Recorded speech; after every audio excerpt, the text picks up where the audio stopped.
حضرت ابن عمر رضی اللہ تعالی عنہ نے حضرت علی رضی اللہ تعالی عنہ سے فرمایا کہ 3 باتیں میں آپ سے پوچھنا چاہتا ہوں، کیا آپ کو وہ معلوم ہے؟ حضرت علی رضی اللہ تعالی عنہ نے فرمایا وہ 3 باتیں کیا ہیں؟ پہلی بات، حضرت عمر رضی اللہ تعالی عنہ نے فرمایا کہ ایک آدمی کو ایک آدمی سے محبت ہوتی ہے حالانکہ اس نے اس میں کوئی خیر کی بات نہیں دیکھی ہوتی، اور ایک آدمی کو ایک آدمی سے دوری ہوتی ہے حالانکہ اس نے اس میں کوئی بری بات دیکھی نہیں ہوتی۔ اس کی کیا وجہ ہے؟ حضرت علی رضی اللہ تعالی عنہ نے فرمایا ہاں، اس کا جواب مجھے معلوم ہے۔ حضور اکرم صلی اللہ علیہ وسلم نے فرمایا کہ انسانوں کی روحیں ازل میں ایک جگہ اکٹھی رکھی ہوئی تھیں، وہاں وہ ایک دوسرے کے قریب آ کر آپس میں ملتی تھیں، جن میں وہاں آپس میں تعارف ہو گیا، ان میں یہاں دنیا میں الفت ہو جاتی ہے، اور جن میں وہاں اجنبیت رہی وہ یہاں دنیا میں ایک دوسرے سے الگ رہتے ہیں۔ حضرت عمر رضی اللہ تعالی عنہ نے فرمایا ایک بات کا جواب مل گیا۔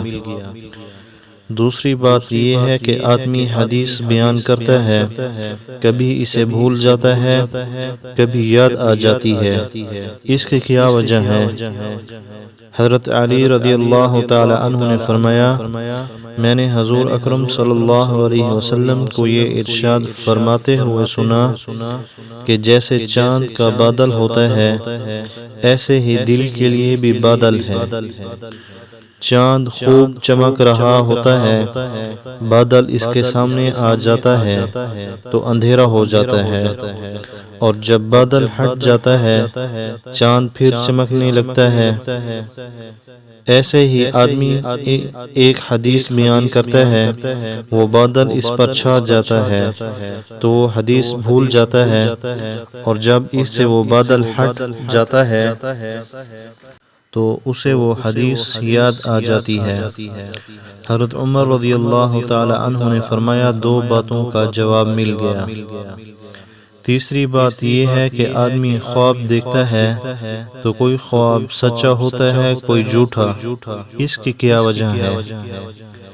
حضرت علی رضی اللہ تعالی عنہ نے فرمایا جی ہاں، اس کا جواب بھی مجھے معلوم ہے۔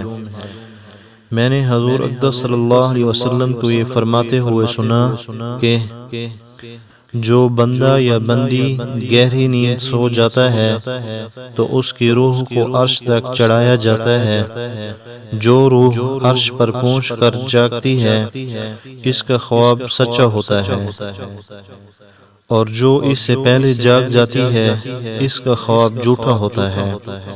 حضرت عمر رضی اللہ تعالی عنہ نے فرمایا میں ان 3 باتوں کی تلاش میں ایک عرصے سے لگا ہوا تھا، اللہ کا شکر ہے کہ میں نے مرنے سے پہلے ان کو پا لیا۔